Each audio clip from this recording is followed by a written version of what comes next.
Hello सर्वांना, अंकिताच किचनच्या रोजचा स्वयंपाक या सदरात आपल्या सगळ्यांचं स्वागत आहे. आज मी आंब्याची डाळ दाखवत आहे.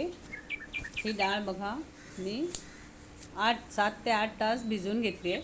तशी एकाचे 2 तुकडे झाले पाहिजे, एवढी पाहिजे, भिजली पाहिजे. आता आपण ती वाटून घेऊया. त्याच्यात कमी तिखट असेल तर 7-8 मिरच्या, नाहीतर 4 ते 5 मिरच्या बास होतात. हे सगळं साहित्य मी दाखवलं आत्ता, ते फोडणीचं आहे.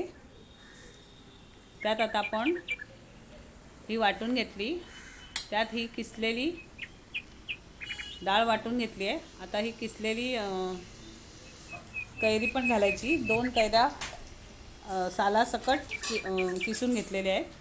आता ही मी फोडणी करायला ठेवली आहे एका बाजूला.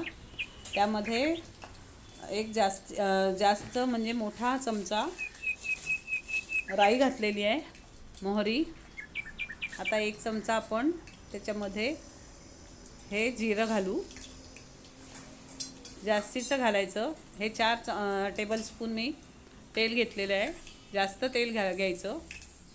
आणि ही 1 वाटी डाळ भिजवून ठेवली होती कच्ची, ती फुलून एक्स्ट्रा होते, जास्त होते. आता हे सगळं फोडणीचं साहित्य घातलं आहे मी. हिंग जरा जास्त घालायचा म्हणजे खमंग होते. आणि कढीपत्ता घालून घ्यायचा. त्यावर आता आपण हळद घालून घेऊ. हळदही थोडी जास्त घालायची रोजच्यापेक्षा, म्हणजे अर्धा चमचा घालत असाल तर 1 चमचा घालायची. आणि मग हे सर्व मिश्रण त्यामध्ये घालायचं डाळीचं.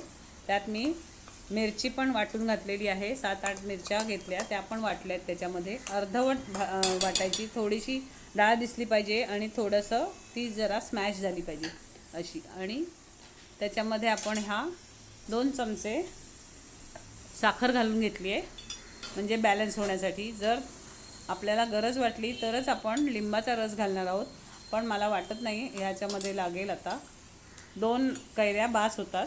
आता आंबट कैऱ्या छान मिळतात. आंबट गोड अशी सुंदर एक तयार होते. अशीही तुम्ही खाऊ शकता. फक्त नुसती जी मी परतून दाखवते तेवढं करूनसुद्धा तुम्ही खाऊ शकता. किंवा ती त्रास व्हायला नको पोटाला, म्हणून 1-2 मिनटं आपण त्याच्यावर झाकण ठेवू पाण्याचं आणि काढून घेऊ. मग ती आपली अशी छान थोडी शिजते. आपल्याला त्रास होणार नाही पोटाला.